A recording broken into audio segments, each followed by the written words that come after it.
del curso. En esta oportunidad me ha tocado darle la clase de emergencias en traumatología. No es una clase por ejemplo larga, hay muchos ítems que los vamos a repetir en el desarrollo del curso en otros seminarios. Entonces haremos las pautas más importantes y ya los demás también lo vamos a tener que discutir cuando estemos realizando los seminarios de esta. Bien, entonces yo creo que gana el tiempo porque veo que también se está viendo de ustedes tienen examen. Vamos a estar empezando la clase. Bien, pues bien. Entonces, ¿qué es una emergencia en traumatología? Como ustedes pueden ver, dice que una emergencia en traumatología es cualquier desorden que va a comprometer el sistema musculoesquelético que sea el resultado de un trauma y que pueda comprometer la vida o la viabilidad de un miembro. El problema musculoesquelético aparece de manera aguda como un resultado de una fuerza externa o traumatismo. Entonces diremos, ¿qué lesiones van a comprometer la vida? Va a ser el sangrado extenso, el difuso, una hipovolemia, una disfunción respiratoria o una sepsis. ¿Y qué lesiones van a comprometer un miembro? Va a ser isquemia aguda, la falta de irrigación a un miembro, un daño muscular directo, o un traumatismo o una infección que puede comprometer un miembro o inclusive la vida. El daño articular permanente, si bien es cierto, no va a traducir una pérdida del miembro, pero sí puede producir una pérdida significativa de su función. Las fracturas inestables de pelvis, en la cual se va a ver un sangrado interno producido que puede comprometer la vida, ¿sí? Los pacientes van a morir porque por una hipovolemia. El sangrado generalmente va al espacio retroperitoneal. En cuanto a las fracturas de los huesos largos, que pueden ser fémur, tibia, húmero, etc., pueden tener también el mismo mecanismo que una fractura inestable de pelvis, además que pueden producir disfunción respiratoria, que es una embolia grasa. Las fracturas expuestas que pueden comprometer miembros siendo puerta de entrada para una infección, siendo localizado o que posteriormente pueden producir una sepsis. Las luxaciones se van a considerar una emergencia inclusive más que las fracturas. Y las infecciones musculoesqueléticas también, y el síndrome compartimental, que ustedes van a verlo en un seminario, digamos que es una emergencia por excelencia en nuestra especialidad. Así es. Miremos ahora las fracturas, o sea, hablaremos sobre las fracturas inestables de pelvis. Diremos que una fractura inestable de pelvis es el resultado de un trauma de alta energía, como caída de altura o accidentes de tránsito. Puede haber un trauma múltiple, va a haber un compromiso de la integridad del anillo pélvico. Va a haber un sangrado directo que puede ser extenso, abundante. Cuando hay una fractura de pelvis, el sangrado se va, podría decir, al espacio retroperitoneal por compromiso de los vasos iliacos. El paciente puede sangrar hasta 6 litros, uno puede estar transfiriendo, tratando de reponer, varias veces el paciente puede seguir perdiendo sangre. Entonces, tienen acá una radiografía de un paciente que tiene una fractura inestable de pelvis, en la cual hay una disfunción a nivel de la articulación iliosacra, a nivel de la parte de lo que es la iliopúbica, en este esquema también igual, la siguiente. En cuanto a las fracturas inestables de pelvis, ¿cuáles son las manifestaciones clínicas? Básicamente se puede haber una posición anómala del paciente, hay una disrupción y una asimetría de miembros inferiores. ¿No? Va a haber una equimosis extensa, sí podemos encontrar esta equimosis extensa, sobre todo en la región perineal, como ustedes ven en esta fotografía. Neurológicamente puede haber también pérdida de control de esfínteres o un déficit sensitivo, por eso que en este tipo de pacientes se puede ponerse de una sonda fónica. Puede haber hematuria, sí puede haber hematuria que va a traducirse como compromiso de las vías urinarias, vejiga, sobre todo en el uretro. Así es.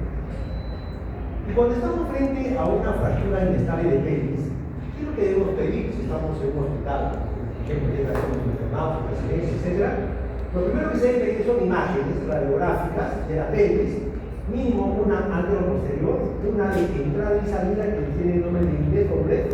Y si estamos en un hospital donde hay tomografía, resonancia, etc., tenemos que pedir siempre una tomografía axial computarizada en cortes axiales, coronales y de reconstrucción 3D, ¿no? Entonces, como vemos acá en esta imagen, vemos una fractura inestable de pelvis en la cual hay prácticamente una fractura de los huesos ilíacos con compromiso de la articulación sacra, hay fracturas de la parte de lo que son del pubis, hay una disrupción púbica y hay una fractura tanto de lo que es ilopúbica y histopúbica. Es una fractura de pelvis que posteriormente va a necesitar un tratamiento quirúrgico.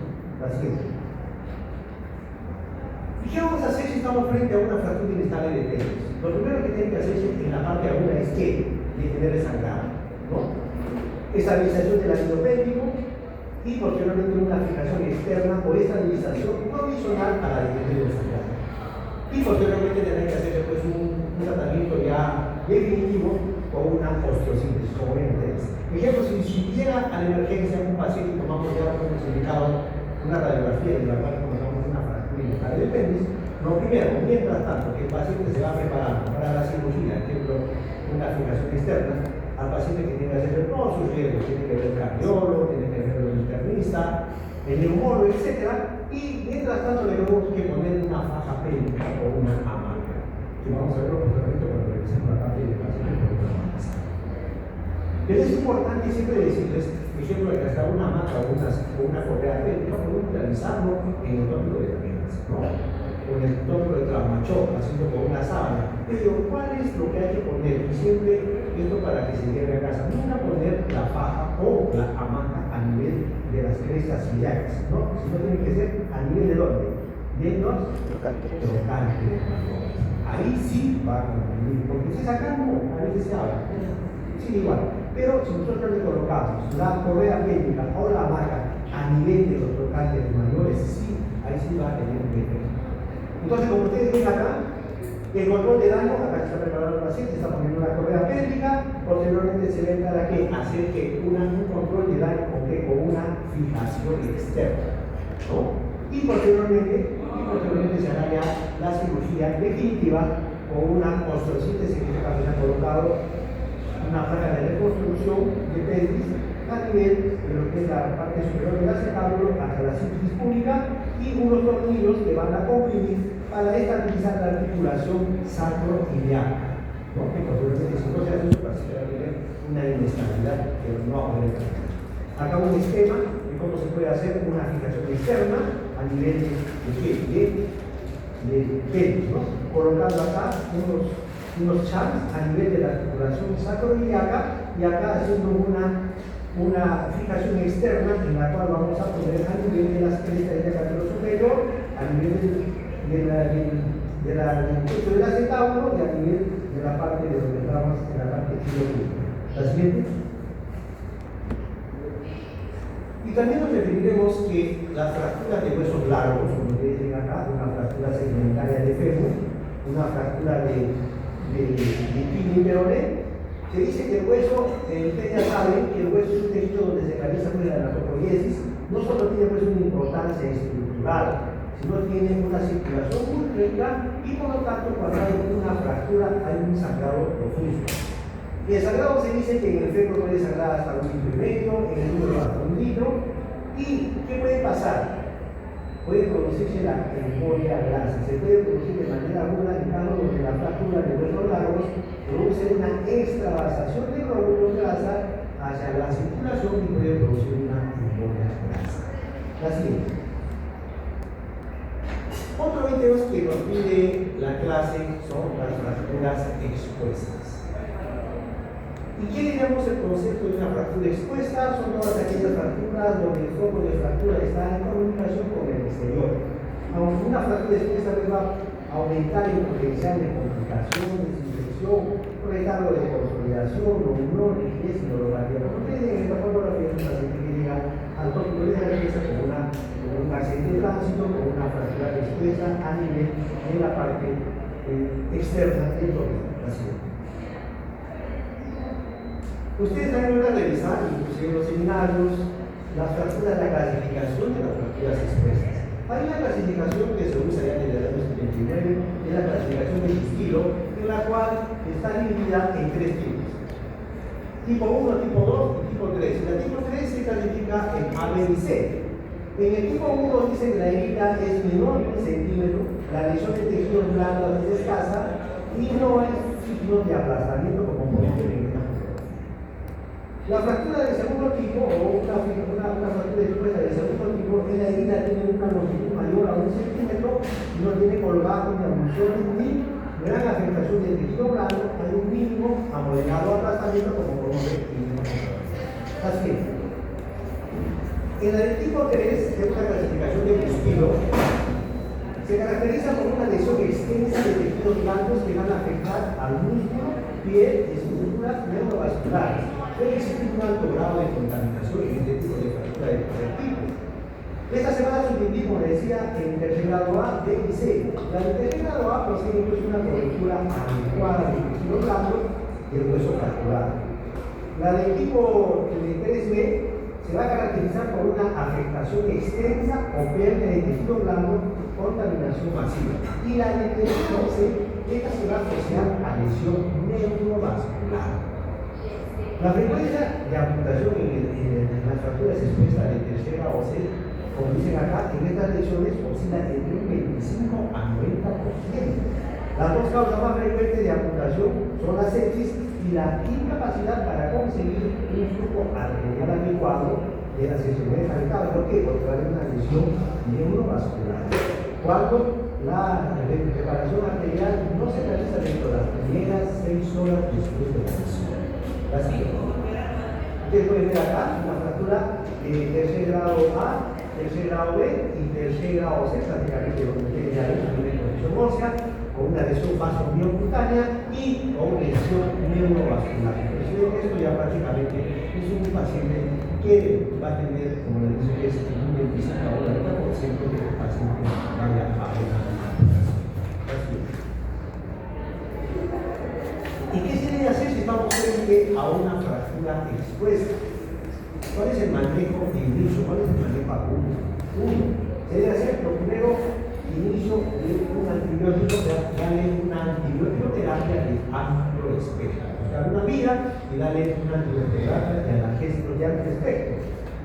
Se debe hacer que una limpieza quirúrgica. Y en la limpieza quirúrgica es lo que queremos buscar. Desligamiento, o sea, el procedimiento por el cual vamos a retirar todo el tejido necrótico, toda la parte de los cuerpos extraños que podemos ver, que son potencialmente contaminantes. Por ejemplo, si estamos frente a un paciente con fractura expuesta y que haya, pues, que sea por accidente de tránsito, vamos a encontrar restos de vidrio, restos de pintura, restos de arena, piedras, y pues los cuerpos extraños de ¿Y qué se debe hacer? Después de lo que hemos hecho el procedimiento, se debe hacer una estabilización, ¿no? Entonces, en este caso, como ustedes ven, se debe hacer una fijación externa. Y la fijación externa tiene la versatilidad de que puede ser provisional o puede ser definitiva. Si es provisional, los fijadores externos no podemos, después de la radiografía, después de cómo va evolucionando, podemos reacondicionar. Y posteriormente, se hace la cirugía definitiva cuando el paciente esté en condiciones, cuando veamos que ya no hay foco seco, ¿no? O también que de inicio puede hacerse una buena estabilización ósea y que posteriormente puede ser definitiva. Gracias.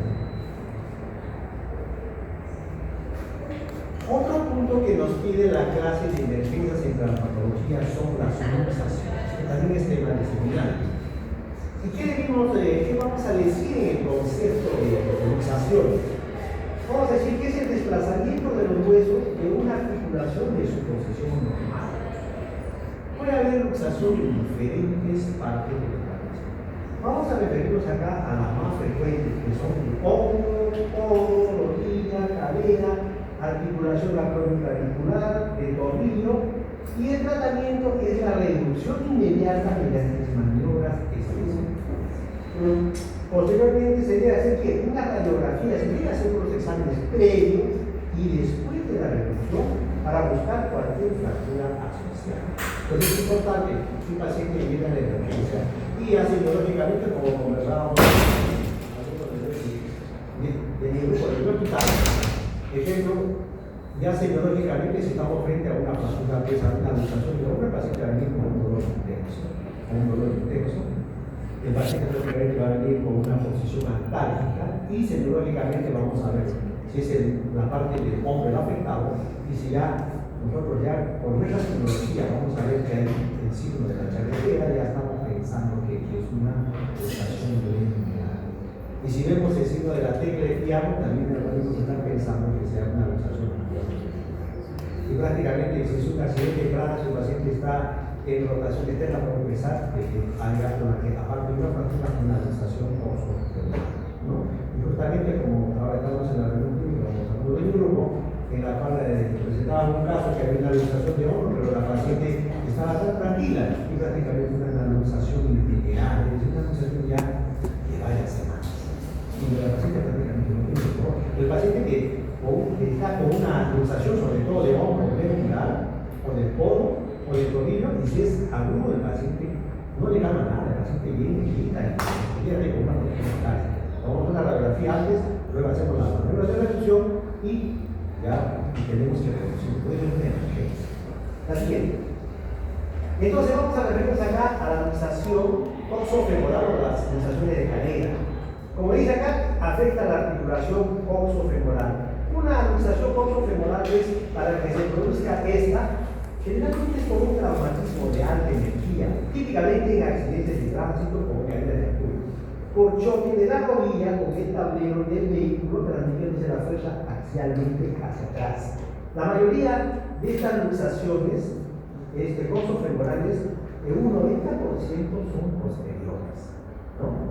Siempre se debe buscar fracturas asociadas, por eso es importante que veamos un estudio radiológico. La luxación que permanece, es decir, una luxación coxofemoral que permanece más de 6 horas sin reducir, va a aumentar el riesgo de deterioro del cartílago, produciendo una necrosis vascular y posteriormente yendo a una artrosis. La siguiente. Ejemplo, entonces ya vamos a revisar los seminarios.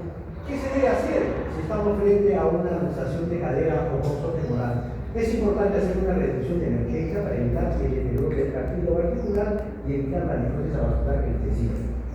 Generalmente este tipo de, cuando estamos frente a una luxación coxofemoral, se debe hacer una reducción cerrada, pero siempre lo ideal de estas luxaciones es hacerlo en sala de operaciones o mínimo pues en una sala de trauma. Como decíamos, la maniobra no se realiza en el tópico cuando llegue el paciente, no es como una luxación de hombro, una luxación de codo o de tobillo que podemos hacer en el tópico de especialidad, en este caso el tópico de patología. Si estamos frente a una luxación coxofemoral, siempre nosotros debemos pedir hacerlo en la sala de trauma shock o en sala de operaciones, siempre y cuando la reducción fuese justa, ¿no? Entonces acá, como ejemplo, la maniobra no se realiza, como decía, en el tópico, esta luxación de cadera viene de la serie bajo anestesia general, es lo típico, lo importante, y en la mayoría de casos es casi difícil de reducir en un paciente despierto. El paciente despierto pone resistencia, por más que le cambiemos, no se puede, porque ustedes saben que la musculatura pues, a nivel del músculo de la es bien fuerte, ¿no? Y si más el paciente es robusto, con mayor razón. Entonces acá ustedes van a ver la famosa maniobra de Alice, en la cual se hace una tracción longitudinal, casi 90 grados, y posteriormente hace una tracción y una inversión o una rotación interna. Y si nosotros ya sentimos ese chasquido, ese crack, prácticamente, y vemos que si ya no hay la asimetría de los miembros inferiores, lógicamente, ya decimos que hemos reducido y que vamos a tener que tomar una radiografía de control y posteriormente tenemos que colocarle una bota antirrotatoria para que el paciente no haga función y el paciente no muera. ¿Por qué? Porque puede producirse, si hay alguna lesión asociada, se va a otra vez a luxar. O algunas veces si vemos que es una luxofractura, tenemos que hacer una tracción esquelética, que justamente como dejaban con los alumnos del grupo, sobre todo en los seminarios que realizamos el día sábado. Entonces, nos explicamos justamente en lo que era el flujo de la tracción. La siguiente. Entonces, acá un ejemplo de una luxación coxofemoral, miren, una luxación coxofemoral, en la cual vemos que sí hay una fractura. Entonces, es una luxofractura de cadera, ¿no? Lógicamente, acá la parte de la ceja posterior no es muy grande, pero se le redujo, tomamos la radiografía de control y posteriormente ya hicimos un estudio ya con tomografías axiales, coronales y de reconstrucción en la cual este segmento sí que no era muy grande y posteriormente una vez que el paciente ya se le prepara le hicimos una cirugía coloca unos tornillos, una cuadra, o sea, son tornillos chiquitos sin cabeza, para que posteriormente esto no haga recidivas y inclusive pueda hacer chequín de la cabeza. Entonces, ya es un tratamiento definitivo que se hace posteriormente. La siguiente. En cuanto a la luxación de hombro, es una de las lesiones más frecuentes, que vamos a decir que las superficies articulares de la articulación humeral están completamente separadas. La estabilidad depende principalmente del componente de las partes blandas, cápsula ligamentaria. Eso me decía mis compañeros. La articulación del hombro es la articulación más móvil, pero la más inestable, ¿no? Porque ustedes ven que la cabeza humeral es una celosfera que va a jugar con qué, con la adenoides. ¿Y cuál le va a dar la estabilidad? Le va a dar, como dicen acá, todas las partes blancas, cápsulas ligamentarias, es decir, el manguito rotado. Eso le da la estabilidad. Y cuando vemos que hay una luxación humeral, prácticamente decimos que el manguito rotador y la cápsula se ahoga. En cuanto a la clasificación de las luxaciones de hombro, como ustedes ven acá, puede ser por la dirección, por la causa y por el tiempo transcurrido. Por la dirección puede ser anterior, posterior, inferior y superior. Por la causa puede ser traumática, que es la más frecuente, y la no traumática. Y por el tiempo transcurrido puede ser aguda, crónica o recidivante. Es por eso que un paciente que ya viene a la emergencia y le preguntamos, ¿es la primera vez que te pasa? Nos dice, no, ya puede ser la segunda, tercera vez. Si nosotros ya durante el año, el paciente, haciendo nuestra anamnesis, el paciente nos dice que es la tercera vez que le pasa durante un año y es una luxación residual.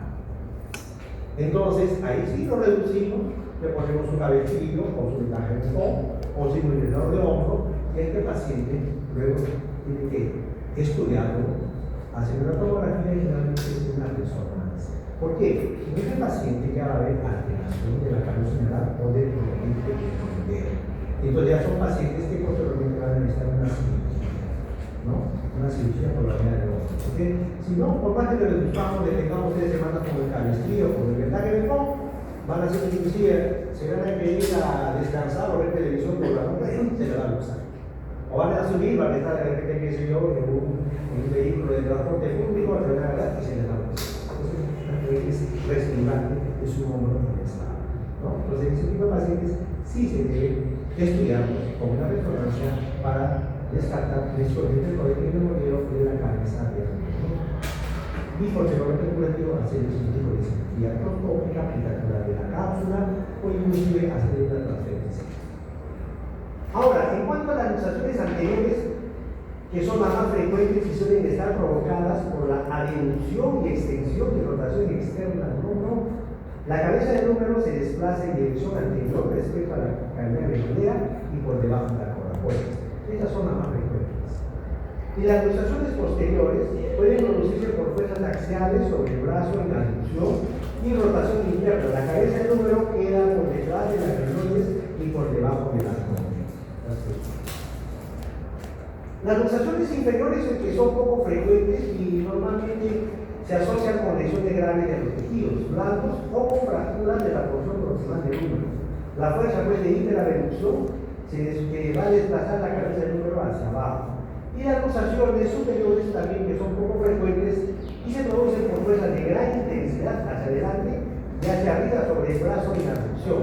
Suelen asociarse con lesiones de partes blandas y fracturas del acromion y de la clavícula o de la pónce coracoides o de la porción proximal del húmero.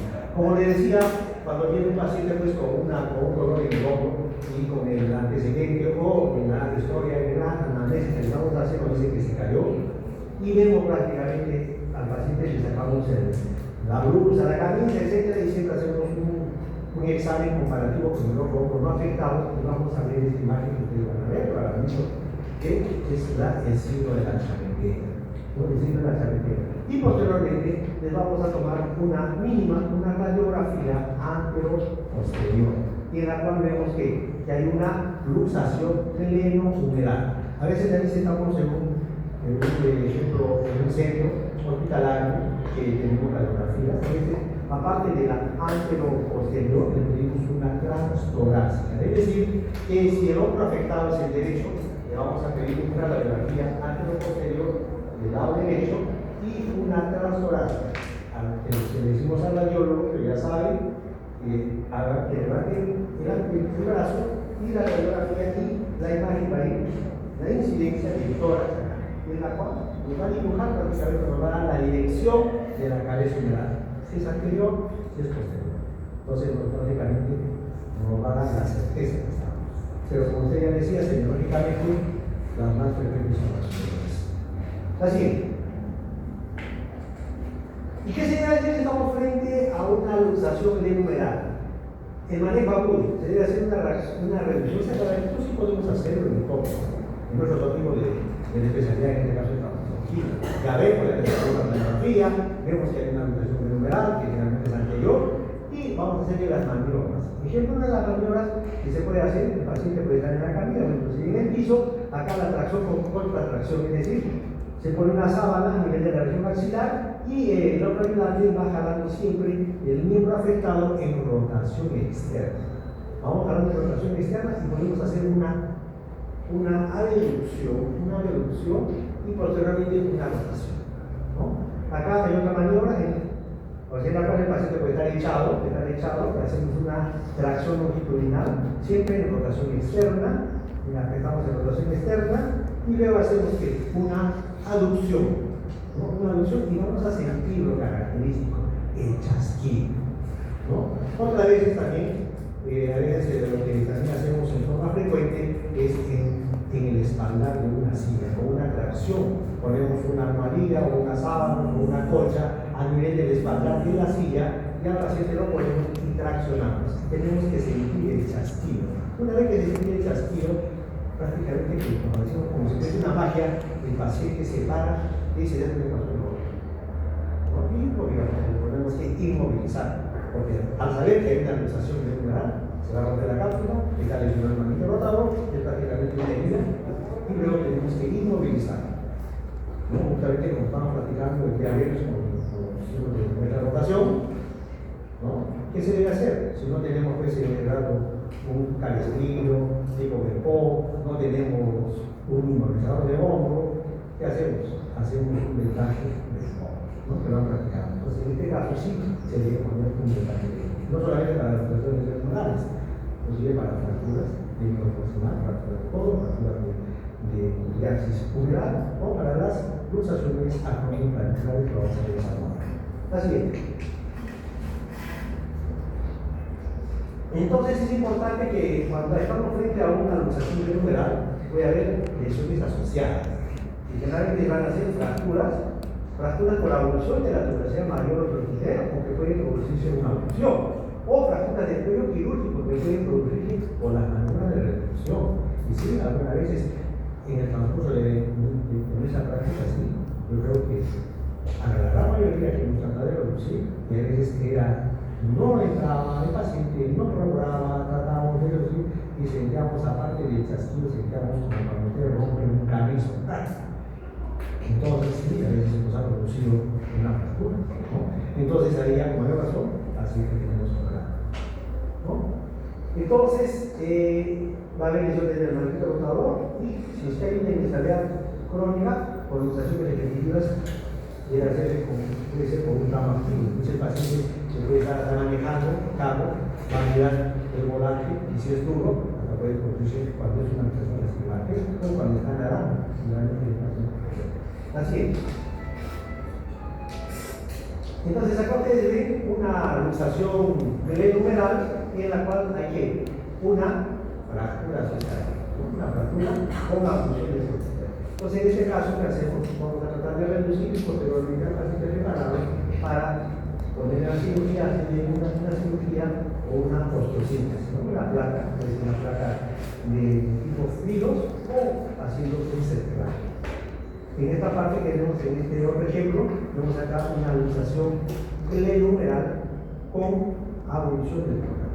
Entonces es importante, por eso les decía, que para mí, por ejemplo, algunos pacientes, es importante decirles, ¿no? Que obviamente decimos, tiene una fractura humeral. Pero si nosotros le decimos antes, mira, está luxado, pero y también cambia si está luxado y no hay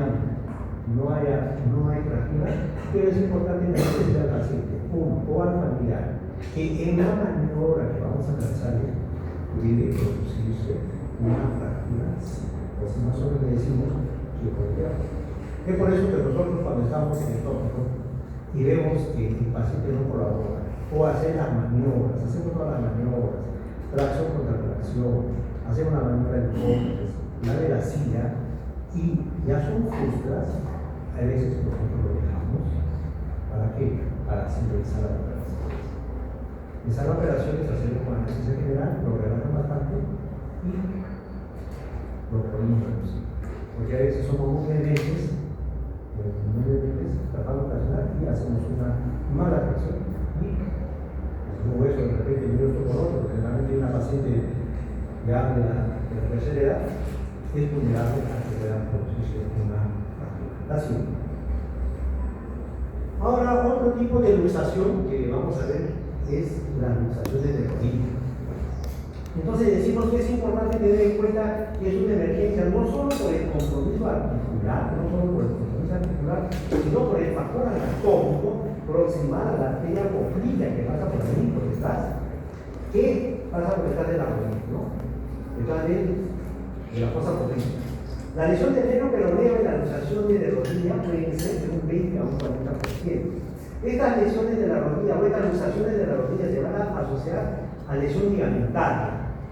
En la lesión del ligamento cruzado anterior hay un 31%, del ligamento cruzado posterior 25%, de los ligamentos lateral 13% y lateral interno de un 3%. La reducción debe hacerse siempre en cada operación para anestesia. ¿Por qué? Porque por más que nosotros tengamos esta imagen radiológica, ya decimos lógicamente que es una luxación de la rodilla, por la proximidad de la arteria popltea que todos nos acordamos de nuestra anatomía, prácticamente tenemos que lo podemos reducir, pero después eso puede ser otra vez se puede usar. Entonces, aparte, como ustedes saben, que por las lesiones que puede haber de ligamentos cruzados, anteriores, posteriores, laterales, prácticamente a veces tenemos que hacer una fijación externa. Y siempre es necesario hacer un examen o pedir una interconsulta al cirujano vascular, ¿no? Para que el mínimo que le haga una tiempo un eco. Así es. Ustedes ven acá una radiografía de una luxación y en la cual le han hecho una disputa. ¿Y qué se ve acá? Prácticamente hay una disrupción, hay una lesión a nivel de la región de la arteria. Entonces ya ahí ya va a cambiar el panorama, ya que es una simple luxación de rodilla. Entonces, ¿qué hacemos en esos casos? Tenemos que dejar nosotros uno, aparte como el cirujano vascular. El cirujano vascular dice, no, hay que reparar, porque si no, ese miembro se va a afectar. Entonces entramos y nosotros le hacemos una fijación externa. Le hacemos una fijación externa desde la parte del fémur hacia la tibia, ¿no? Y el cirujano vascular le hace un bypass.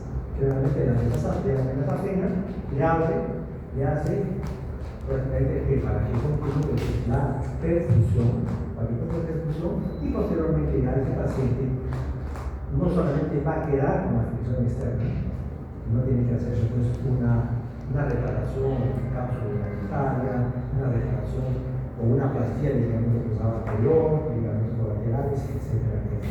Ya se hace una patología o una cirugía ya que el paciente va a ser hospitalizado con mucho paciente. En cuanto a las luxaciones del codo, son frecuentes sobre todo por caídas que se asocian a deportes de contacto articulares, por ejemplo. Va a haber consejeros, por ejemplo, de una riña, y la mayoría de estas luxaciones de codo son posterolaterales. Hoy día que nos dan a ver una clínica en un paciente por traumatizado, para dar presentado, en la cual tuvo una luxación de codo, ¿no? Lo trataron de reducir, pero igualito, inclusive le pusieron una fiebre igualito se luxaba, ¿no? Pero en la mayoría de los casos, el paciente va a venir por una caída, va a venir por una caída, ustedes se van a acordar de su simbología, de que acá en el codo hay el famoso triángulo de Leydig, ¿no? Entonces, en la cual se va a perder, va a haber asimétrico. El paciente viene con esto, con dolor, en una posición antálgica, sin agarrándose. Ahí. Le sacamos una radiografía, vemos una luxación de codo que generalmente es posterolateral. Entonces vamos a hacer las maniobras de reducción. Una vez que reduzca, le ponemos una una férula braquial, ¿no? Y porque lo mismo característico. Y si nosotros vemos, en el caso como estábamos comentando, la resistencia diría que una vez que se reduce esa luxación y en el momento en que le están colocando la férula, otra vez vemos que se luxa, en ese paciente se debe entrar a la sala de operaciones. Entonces, ¿qué hacemos? Lo reducimos y le ponemos un clavo de Kirchner de 2.5 y lo enclavamos con una brocheta desde la parte del orégano hacia la parte distal del carrete humeral y así. Entonces va a quedar ahí inmunizado. ¿Por qué? Porque posteriormente ese paciente tiene que hacerse una reparación. ¿Por qué? Porque va a quedar en un estado. Ya será la reparación de los tratamientos colaterales y todo eso, pues ya pasa los días que así es. Entonces, como le decía, en cuanto a las complicaciones, va a haber una inestabilidad medial o lateral. Puede haber inclusive, después de la reducción del paciente, un proceso de favorecimiento de la parte del hielo limítico. ¿Por qué? Porque puede haber una neuropatía cubital por factor anacólico del deterioro cubital que pasa por detrás del cóndilo medial y este puede atraparse en medio de las superficies articulares, ¿no? Puede haber rigidez, ¿no? Por ejemplo, yo les decía justamente que cuando si nosotros vemos que esta reducción es inestable, le pusieron una férula, le tomaron una radiografía de control y seguía luxado. Entonces, en ese caso, que hacemos? Lo entramos a la sala de procedimientos, lo anestesiamos al paciente, vemos que el está reducido y le pasamos de acá por el grano hacia la parte del carrete humeral 1 o 2 quistes, prácticamente enclavado en la paciente. Y lo vamos a dejar ahí para que no se vuelva a luxar. Y posteriormente se hará todas las reparaciones ligamentarias, ¿no? Ahora, si no es un paciente politraumatizado o una antecedente de alta energía, al paciente le ponemos una férula o un simple calcitío y la idea es darle un movimiento precoz para evitar la rigidez. Ahora, en cuanto también a la reducción, es importante que se puede evolucionar la apopsis coronales. Vea coronoides, la apopsis coronoides, ¿no? En este caso. Pero si vemos que se quita, puede quedar ahí porque no es intracelular, pero si ya es grande, si es un fragmento grande, ya vamos a tomar una tomografía y así puede ser hasta una obstrucción. Así, con un tornillo. Otra de las patologías que justamente en la versión vimos son bastantes casos que han presentado en el transcurso de la semana en nuestro hospital. Son las luxaciones de tobillo. Digamos que una luxación de tobillo es la pérdida de contacto de las superficies articulares, existe una ruptura completa de una o varios haces de ligamento lateral externo o interno, o que tienen un arrancamiento de su inserción con el fragmento óseo consiguiente.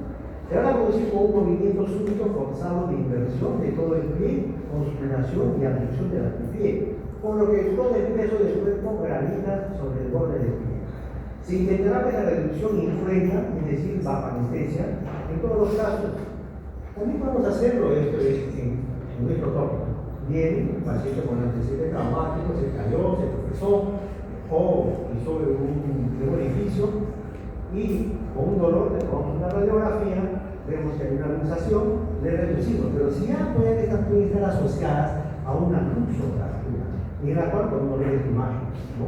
Es una luxofractura, al paciente igual, le ponemos un poco de anestesia, lo trasladamos, lo reducimos y lo tratamos de inmunizar. Y posteriormente el paciente ya tiene que pedirse los otros exámenes, tomografía, de axiales, coronales, de reconstrucción para un tratamiento definitivo. ¿Con qué? Con material de presentes, placa y tornillos, ¿no? Pero es importante cuando hay este tipo de lesiones, es importante decir al paciente que la gran mayoría de estos pacientes van a evolucionar con la presencia de flistemas de ampollas, que es parte del proceso de la luxación, o cuando hay una fractura de tirón tibial, etc., o asociado a los mayores tibiales de los dedos.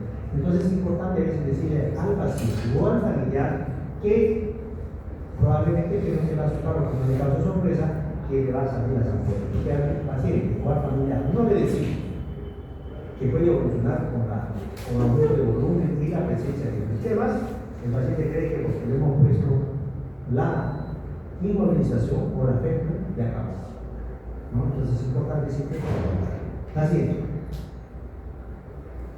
Otra de las patologías que se presenta es la famosa luxación acromioclavicular. Le diremos que ahora, hace ya algunos años atrás, ha comenzado a aumentar esta patología. Uno, ¿por qué? Porque ahora ustedes verán que hay bastantes ciclovías en las cuales aumentamos el transporte con bicicletas, con scooters, qué sé yo, ¿no? Entonces ha aumentado este tipo de patologías. Entonces vemos que el mecanismo de una lesión acromio o una luxación acromioclavicular puede ser directo y más frecuente por una caída sobre el extremo del hombro, con el antebrazo pegado al cuerpo. Un mecanismo indirecto menos frecuente es la fuerza dirigida a través del brazo flexionado en la reducción. Se va a transmitir la fuerza a través de la articulación neuronumeral o el escápula. En la luxación acromioclavicular, ustedes van a ver cuando revisen el seminario, hay una clasificación, pero la más utilizada, la que más usamos nosotros es la versión de Lord, ¿no? Que se divide en seis clases. El tipo 1, ¿vas a ver la siguiente? En el tipo 1 digamos que este es lo normal, ¿no? Ustedes ven acá la articulación acromioclavicular, por los ligamentos acromioclaviculares y los coracoclaviculares, ¿no? Que tienen sus nombres específicos, que ustedes se acuerdan desde la anatomía, el ligamento conoide y trapezoide. Entonces, diremos que en el tipo 1 prácticamente es una disrupción, es un esguince, ¿no? En la distancia clavicular es normal. Y en el tipo 2, la lesión del tipo 2, la distancia coracoclavicular está aumentada en un 25 o es menos del 25%. ¿Por qué? Porque ya hay una lesión, hay una ruptura total del ligamento acromioclavicular y tanto del ligamento conoide y trapezoide. Y en el tipo 3 también vemos que la distancia coracoclavicular está aumentada de un 25 a un 100%. ¿Por qué? Porque va a haber prácticamente una ruptura del ligamento acromioclavicular y del coracoclavicular. Ya prácticamente cómo se desprende el ligamento conoide y trapezoide. Y en el tipo 4, la clavícula se luxa posteriormente a través del trapecio, ¿no? Y en el tipo 5, la distancia coracoclavicular está aumentada en más de un 100 a un 300%. Ustedes verán que es casi similar a la anterior. Y la del tipo 6, prácticamente es la distancia coracoclavicular está disminuida. La clavícula se luxa al espacio subacromial o subcoracondero. Y diremos, tanto la luxación acromioclavicular de primer y segundo tipo son realmente evidentemente conservadora. Va a haber dolor, acá va a haber un poquito de asimetría, el famoso ciclo de la falsa charretera o de la tela de piano. En este tipo 3 sí es controversial que ustedes van a encontrar. ¿Por qué? Porque prácticamente va a haber, digamos, un aumento, va a haber una disminución, una asimetría que el paciente siente que está saliendo ahí. Y si nosotros vemos, ¿cómo saber si es de tercer tipo o de quinto tipo? Entonces nosotros, si vemos esto, hay muchas corrientes, hay muchos pacientes o muchas colegas que prácticamente en el tipo de 3 es un tratamiento conservador. Pero se le tiene que decir al paciente que siempre va a tener esa asimetría a nivel de la articulación acromioclavicular. Y otros por estética no lo van a aceptar, van a querer un tratamiento. Pero si nosotros hacemos un estudio posteriormente, que si los que son operados, no operados, en una luxación acromioclavicular de tercer tipo, prácticamente la funcionalidad es igual, ¿no? Pero sí, en el que es conservador, sí va a tener esa asimetría a nivel de la articulación acromioclavicular.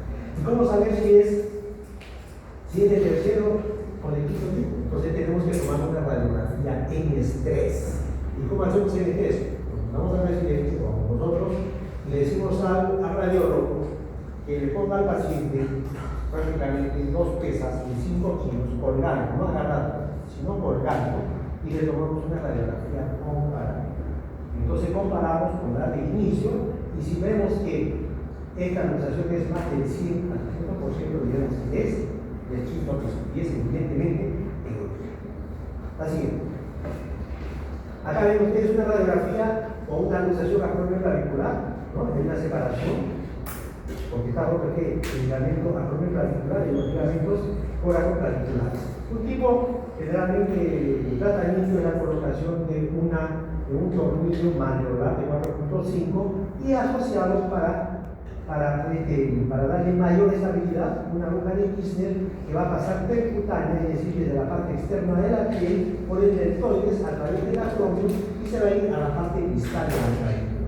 Entonces luego, posteriormente, esta aguja de Kirchner, que es de 2.0 o 2.5, lo vamos a retirar a partir de ¿qué? De la cuarta semana. Y en 4 semanas vamos a ver que acá debe haber una fibrosis, ¿no? Y este tornillo manular también se puede retirar a partir del tercer mes hacia adelante, ¿no? Porque si nosotros no le ponemos esto, lo dejamos solamente con un tornillo manular, el paciente, pero si le dejamos con esto al paciente, tenemos que soy muy cuidadoso, le ponemos una inmovilización o un inmovilización de mínimo 3 a 4 semanas que no muere. Porque si el paciente muere, esto inclusive puede vibrar y se abre otra vez y hay que cambiarle la siguiente. ¿Qué puede pasar? A veces ya tenemos que hacer un tratamiento un poquito ya más traumático por la colocación de otras agujas y hacerle un cerclaje canal. Obviamente es mucho más traumático, pero lógicamente que va a ser que el paciente esto sí ya no va a mirar. Ahora hay diferentes técnicas, con el roboto, con anclas, etc. Y hasta vía así. Otro ítem que nos pide pues esta clase de emergencias en traumatología son las infecciones musculoesqueléticas, en la cual vamos a describir, vamos a hablar de la artritis séptica, de la fascitis necrotizante y de la gangrena gaseosa. La siguiente. En la artritis séptica, como ustedes ya saben, es una infección bacteriana de la cápsula sinovial y del espacio articular que va a producir una reacción inflamatoria intensa con migración de leucocitos y polimosonucleares. Va a haber liberación de enzimas proteolíticas que van a producir un daño agudo en el cartílago articular. Las vías por las cuales se puede producir una infección dentro de una articulación son una cierta directa, que puede ser por qué, diatrogénica, por procedimientos de infiltraciones que no hacemos una buena limpieza, o puede ser por trauma, por continuidad, o una fractura expuesta, laceraciones, etc. Y ustedes van a ver acá, ¿no? Semiológicamente que va a dar una, ejemplo, en este caso la rodilla presa aumentada de volumen, tumefacta, caliente, dolorosa, con limitación funcional. Entonces, ¿qué hacemos si estamos frente a una artritis séptica? Uno, aparte de hacer nuestro examen, una semiología, todos los exámenes para ver dolor del paciente, limitación funcional, etc. Vamos a tener que hacer que uno, en este caso, como ustedes están viendo, está haciendo que un lavado artroscópico. Previamente podemos hacer una procentesis para ver, lógicamente, o podemos sacar algún tipo de secreción, puede ser líquido, puede ser citrino, puede ser inclusive, en este caso, ya purulento, ¿no? Entonces, mandarlo a hacer también un examen mínimo, un levamiento cultivo. Entonces, los gérmenes más comunes según la microbiología son estafilococo coagulata positivo, gonococo, gram negativo, estreptococos, etc.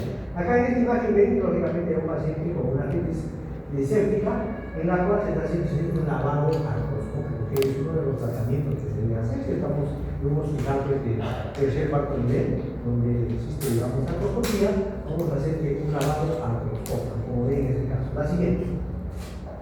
Entonces, como decíamos, en el manejo agudo el drenaje, como vimos en la forma anterior, una irrigación artroscópica, ¿no? Abierta, o podemos hacer también, como decimos, una abierta, haciendo una artrotomía. Inclusive, las artrotomías de inicio, y si esto se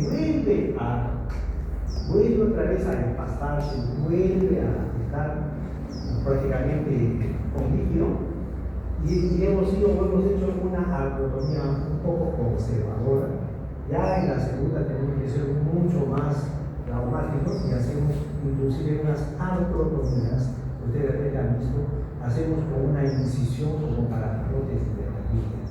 Abrimos y prácticamente lo exponemos toda la articulación. Y ahí sí vemos cómo está el daño de la rodilla, cómo está el daño articular, y prácticamente comenzamos a sellar cepillamos, lavamos, toda esa parte de lo que está pues, contaminada. Ustedes van a ver que a veces se forma como una natilla, una nata que tiene color de la leche. Liberamos, lavamos con almacenante, agua, lavamos con yodo de rondona, etcétera, con 15, 20 litros y posteriormente cerramos como si fuese a de una prótesis, dejamos una irrigación o dejamos un dren prácticamente a presión negativa para que comience a drenar. De la misma manera, porque si no, olvídate de la infección, come el cartílago y esa rodilla ya se va a la prótesis. Entonces, en estos casos, algunos médicos primero un poco conservadores, haciendo con una irrigación o un drenaje artroscópico, una artrotomía un poco conservadora, hay que dar lógicamente antibiótico de amplio espectro, la inmovilización también debe ser corta. ¿Por qué? Porque ustedes saben que el cartílago se nutre a base de difusión y que esa va a facilitar por la movilización, ¿no? Y debe ser una rehabilitación precoz para evitar la rigidez, así es, sobre todo si son pacientes jóvenes, así es. Otra patología que también nos piden en emergencias de traumatología es la fascitis necrotizante. La fascitis necrotizante, como ustedes saben, es una infección de partes blandas que afecta principalmente a la fascia que envuelve al músculo.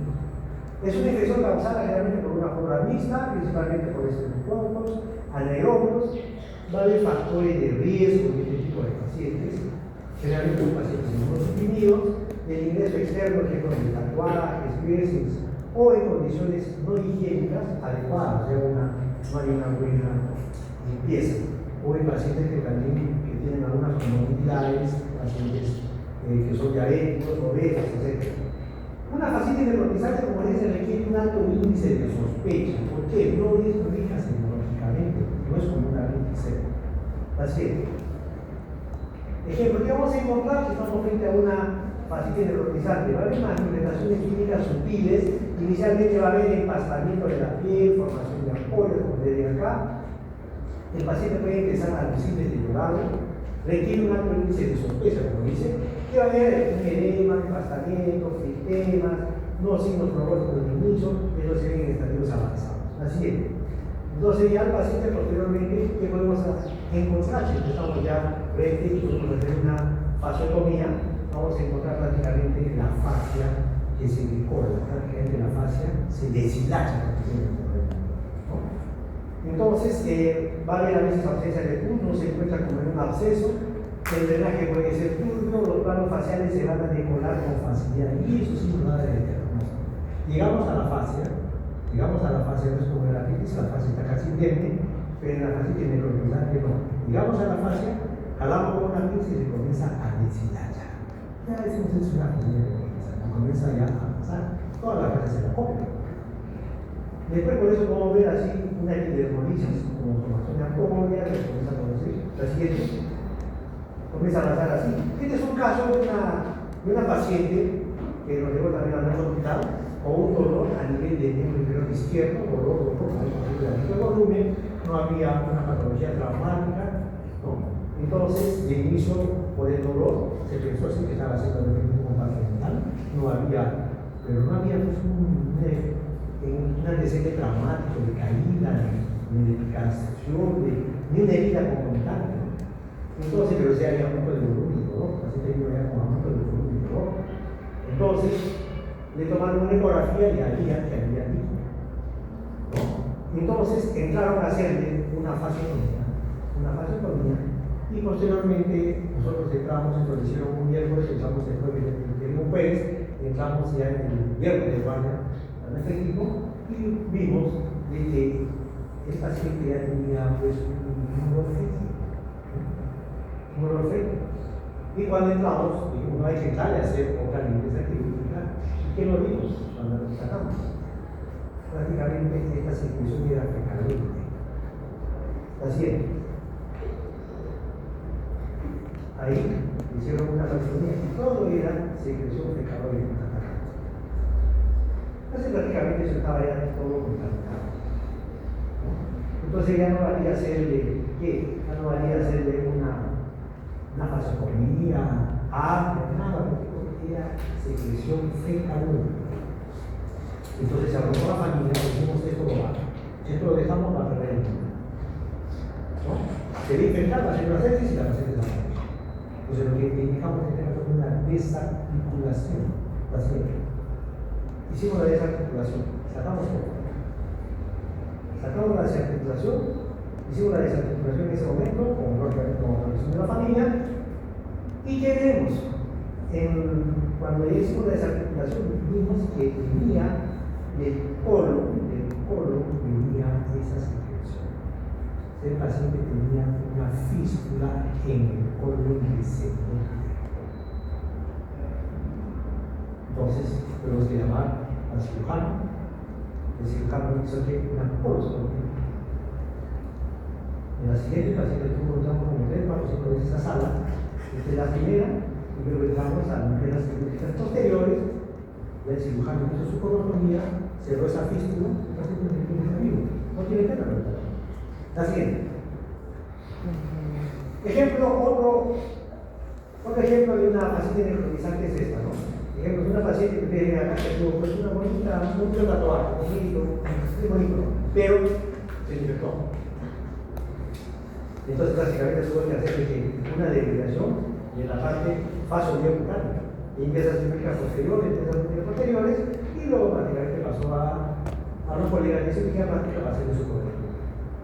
Entonces, en el manejo a uno, como decimos, implica pues antibióticos de alto espectro, hacer la fasiotomía, es un corte amplio de la fascia o unas fasiotomías, retirar el tejido facial, hay pérdida de movimentos y músculos inclusive, y como decía, llega a las amputaciones, y en algunos casos, nos ha llegado, como en este caso de no es muy perfecto, pero sí a una desamputación, ¿no?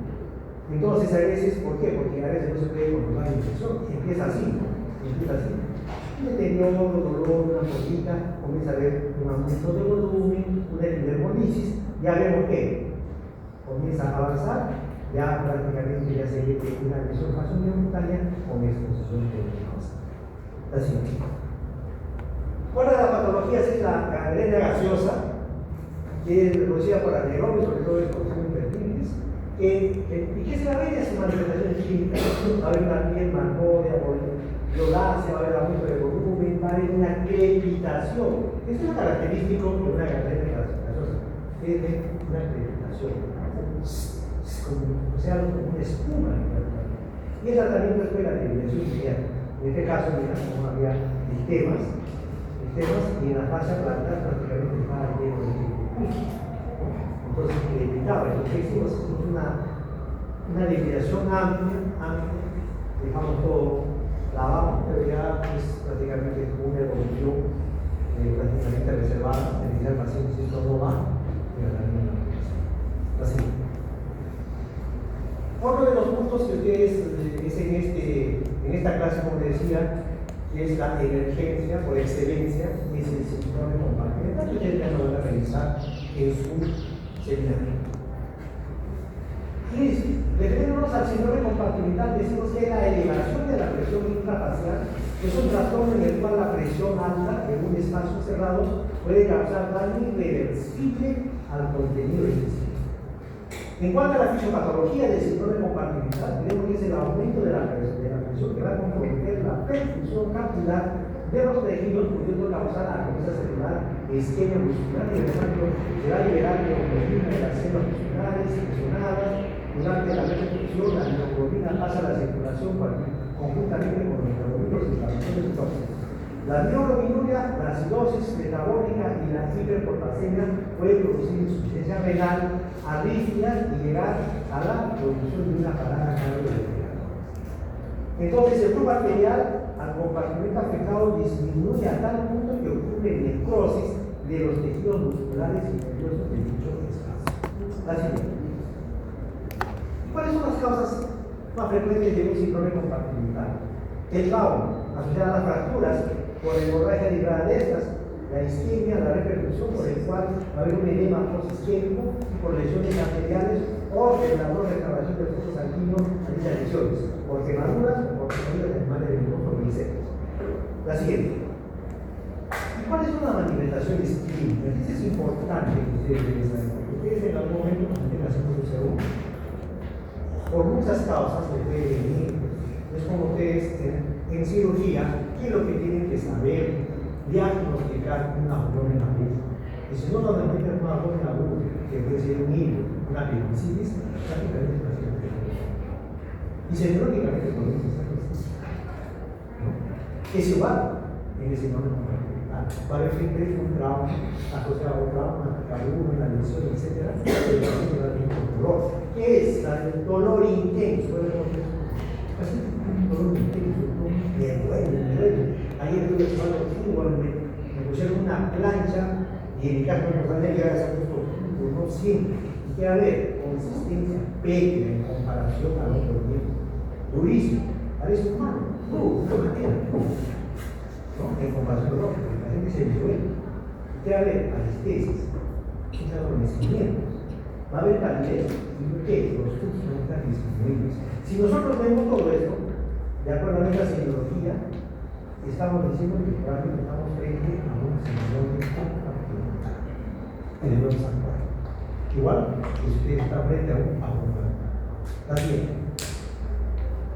Entonces, ustedes van a leer en la literatura la medida diagnóstica, la oximetría, el impulso menos sensible, idealmente la revisión tisular.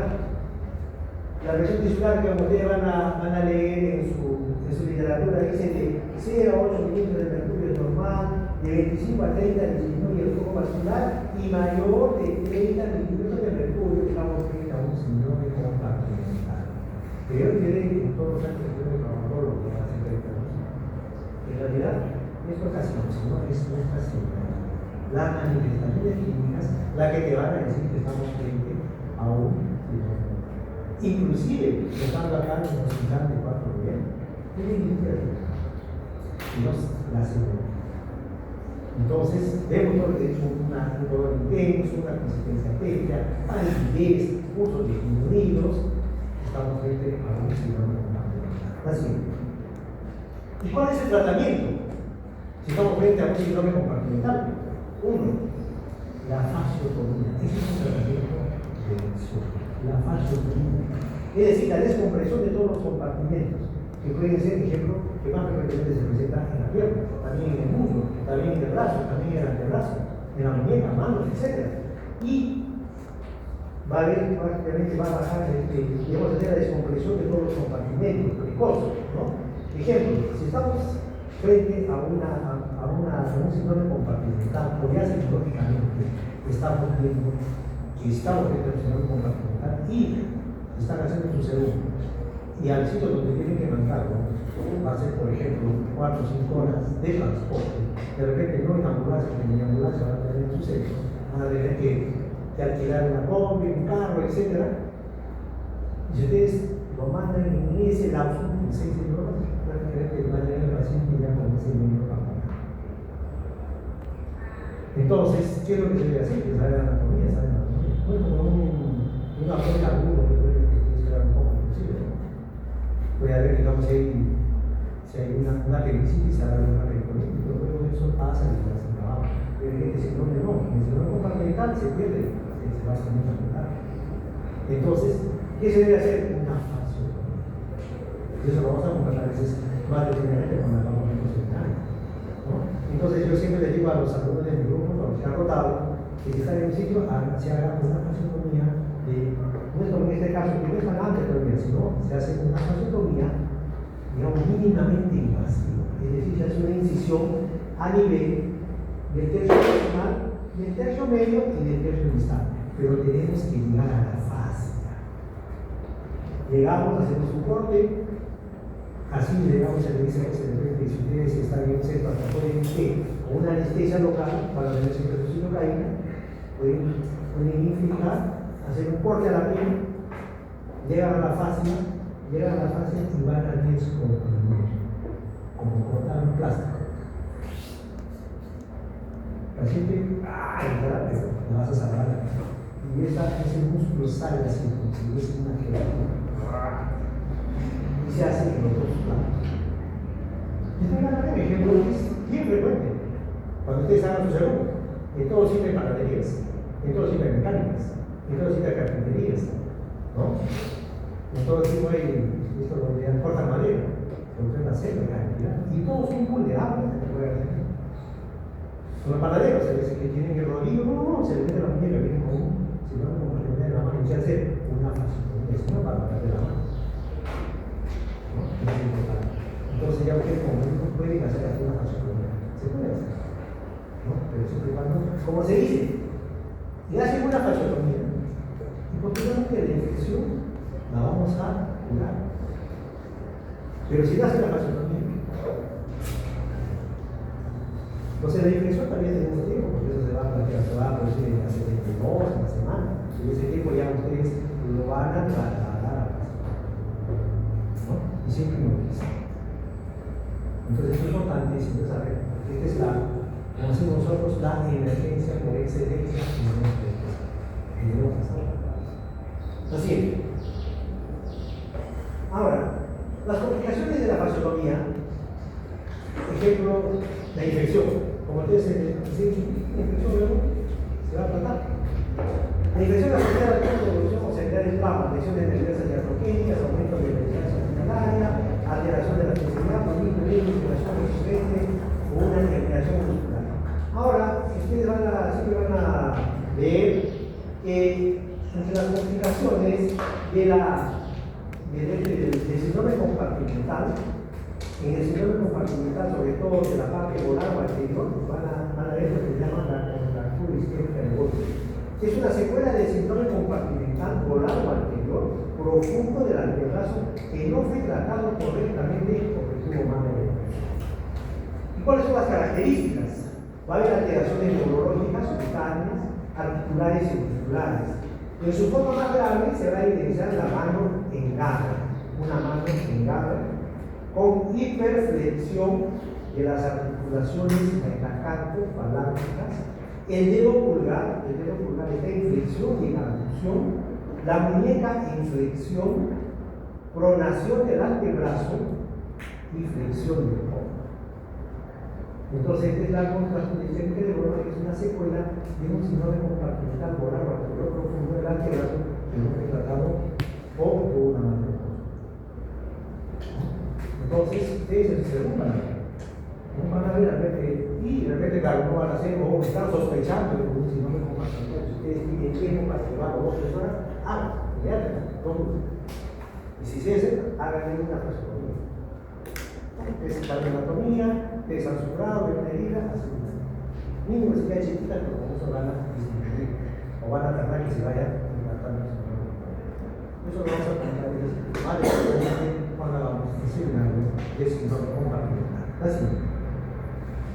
Otro tema que también es parte de los seminarios y es también parte de las emergencias de traumatología es el politraumatizado.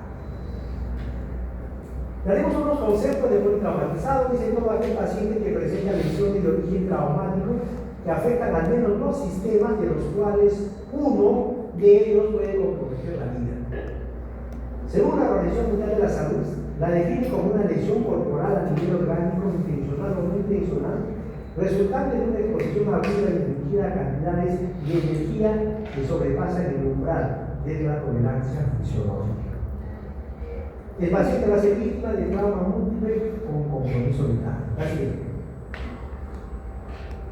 En cuanto a la epidemiología del paciente politraumatizado, diremos que es la primera causa de muerte en menores de 45 años y la tercera causa de muerte en todas las edades. El 50% de los pacientes politraumatizados se producen por accidentes de tránsito. El número de pacientes con lesiones invalidantes triplica el número de pacientes fallecidos. El 50% requieren atención médica y el 12% requieren hospitalización. Así es. En cuanto a los objetivos, si estamos frente a un paciente politraumatizado, ¿qué hacer? Protección de órganos, adecuada oxigenación, quimioterapia, identificación de lesiones potencialmente mortales, toma de decisiones que puede ser quirúrgica, médicos que se puede hacer por observación, puede ir al médico intensivo o paciente puede ser cardiaco. Y el manejo del dolor. La siguiente. En cuanto a la distribución trimodal de la muerte de un paciente politraumatizado, podemos decir que se considera clásicamente la muerte de un paciente politraumatizado va a acontecer en 3 periodos claramente definidos. Así es. El periodo 1 La muerte se presenta a los primeros segundos o minutos después del traumatismo. Esta va a representar el 40% de los casos. Generalmente se produce ¿por qué? Por una rotura de grandes vasos, lesiones de aorta, corazón, lesión vertebral irreversible, traumatismo vertebromedular cervical. Miren, traumatismo vertebromedular cervical. Los pacientes con accidentes de trabajo. La siguiente. El periodo 2 se producen muertes potencialmente evitables, se dan durante los primeros minutos a horas. Representa el 50% de los casos de la llamada hora de oro. La muerte ocurre fundamentalmente ¿por qué? Por un hematoma cerebral, un edema del motórax, ruptura de vaso, puede ser riñón, laceración hepática, fracturas de pelvis y otras lesiones múltiples asociadas con una pérdida significativa de sangre. La siguiente. Y el periodo 3, la muerte se va a producir semanas después. ¿Por qué? Por una falla multiorgánica, por complicaciones postoperatorias, por sepsis, y va a representar el 10% de los casos. La siguiente. Y si estamos frente a un paciente politraumatizado, ¿qué hace? La primera evaluación, preparación, viaje, prevención primaria, el ABC, que usted ya lo sabe, que ya ha llevado los primeros años de medicina, la reanimación, exámenes auxiliares para la revisión primaria y la revisión, revisión secundaria, revisión de la cabeza, pies de una buena historia, exámenes auxiliares para la revisión secundaria, reevaluación y monitoreo continuo después de la reanimación. La siguiente. ¿Y qué protocolos debemos de usar en medicina de urgencias y traumatología si estamos frente a un paciente politraumatizado? Ustedes van a ver el ATLS. El ATLS prácticamente es un curso de entrenamiento que se da a los médicos para la atención del paciente politraumatizado. Muchos de ustedes van a tener ser emergenciólogo, van a tener que trabajar en ambulancias, etc. Y para eso la Academia Americana dije este curso de la TDS, que es como hacer un curso que generalmente dura 6 meses, un año, es como un medio, ¿no? Y eso te va a dar, así, te va a dar para que ustedes puedan atender a un paciente politraumatizado. Entonces nosotros, por ejemplo, ¿quiénes tienen que llevar su urgencia o tienen que saber qué son los emergenciólogos?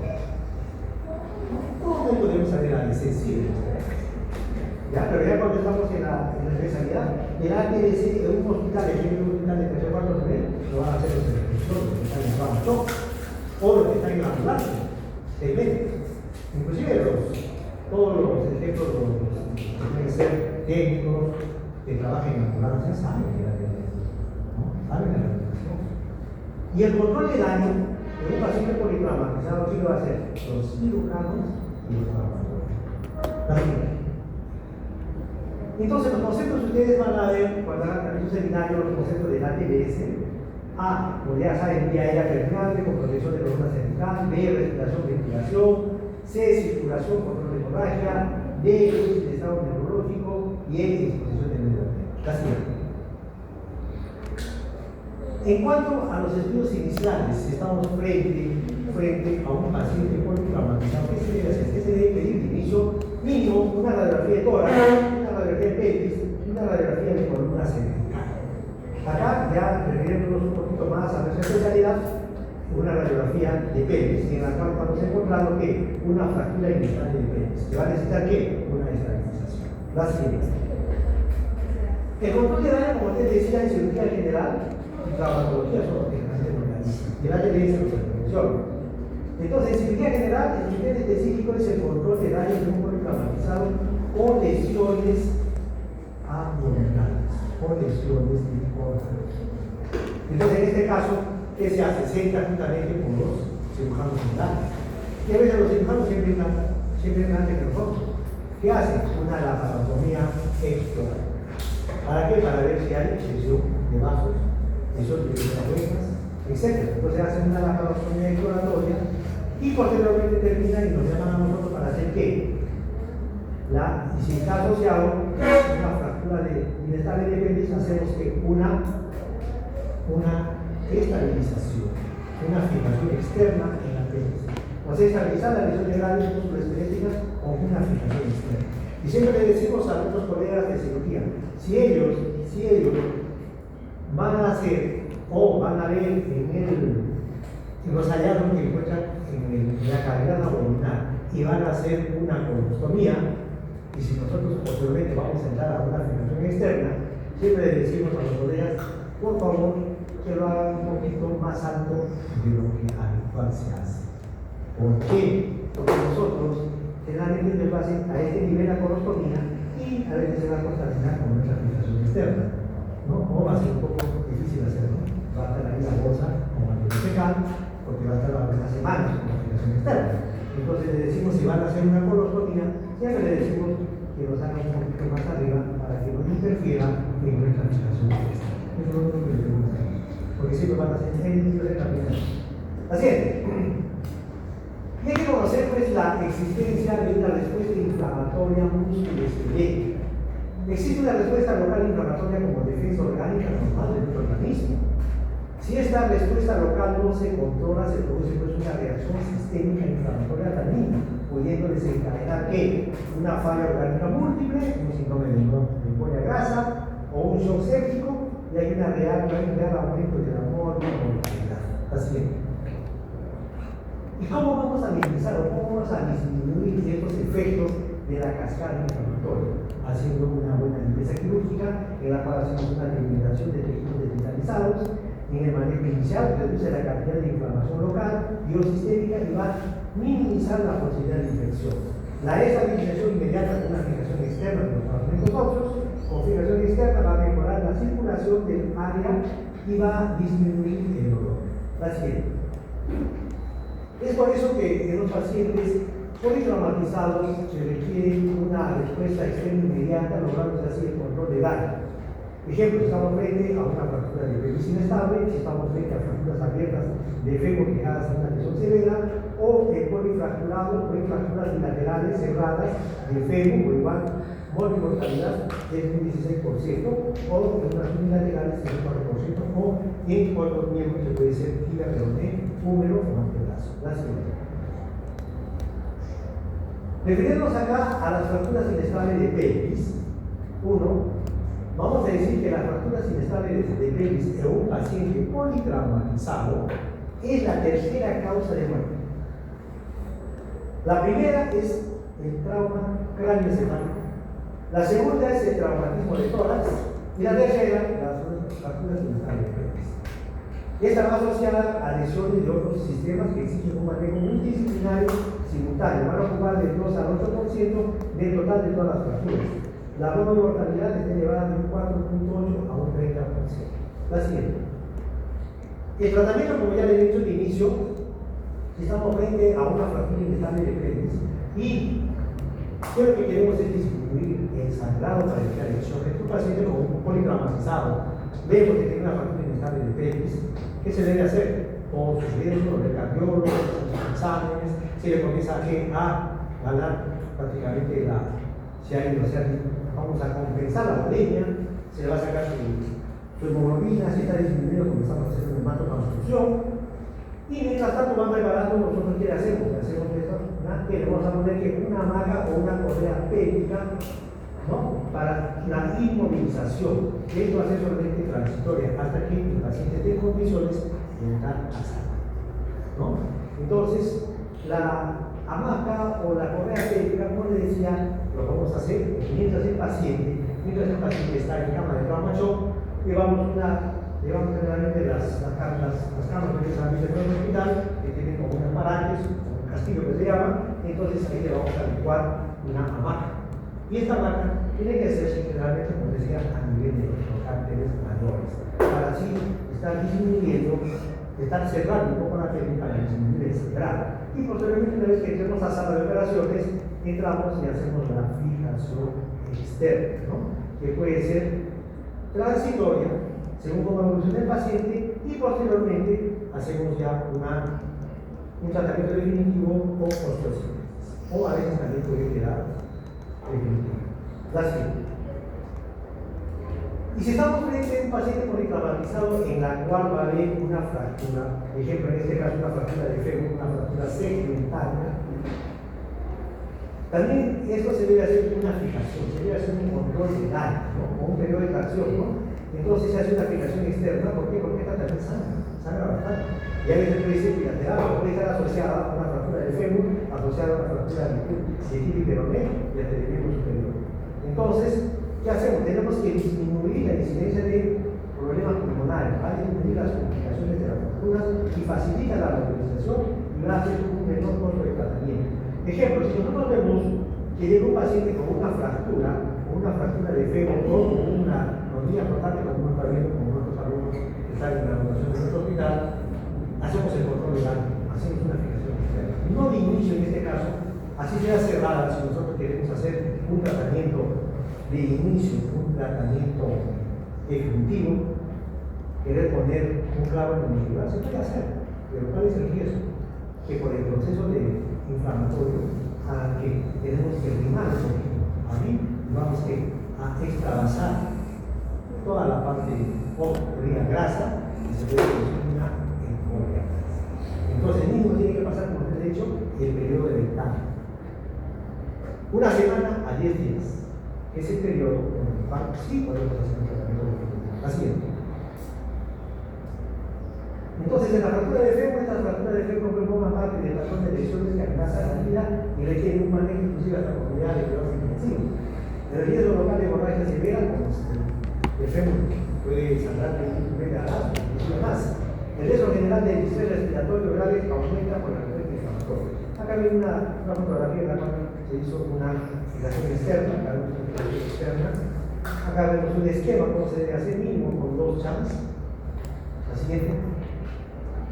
¿Qué se debe hacer el primer día? Salvar la vida. Ustedes han visto el ABC. Lesiones de pelvis, control de daño, fijación externa, que va a traer beneficios sin mínimo riesgo, como en este caso. Se le hace una laparotomía, no le ha hecho una colostomía y se hace la fijación externa. La siguiente.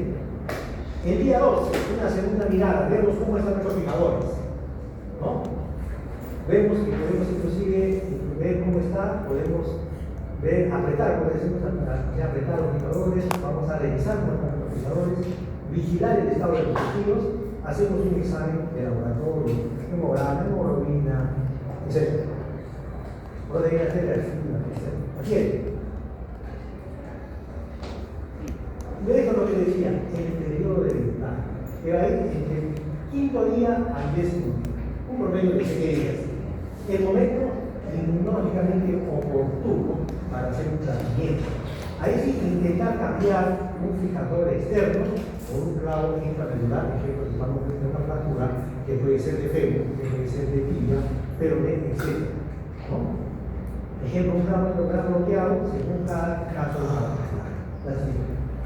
En resumen, en un paciente politraumatizado, entonces nosotros ya debemos saber, sobre todo los colegas que van a hacer psicólogos, que van a hacer ambulancias, o que se van a preparar para la ejecución de un paciente politraumatizado. Ejemplo, Lima es una ciudad evidentemente traumática, ¿no? Por toda la cantidad de gente que está que existe, es vulnerable a ver un paciente politraumatizado. Entonces, sí, ¿no? Entonces, a ver lo que es el ALS, ¿no? La estabilización temprana de la fractura o una fijación externa, la profilaxis de la lesión orgánica, una alimentación parenteral temprana y evitar las queratógenas digitales. La siguiente. Entonces, la estabilización inmediata de las lesiones musculoesqueléticas y politraumatizadas.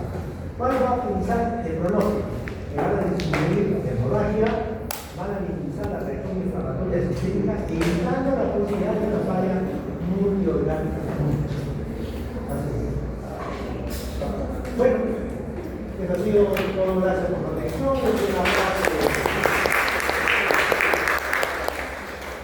Una clase un poco extensa.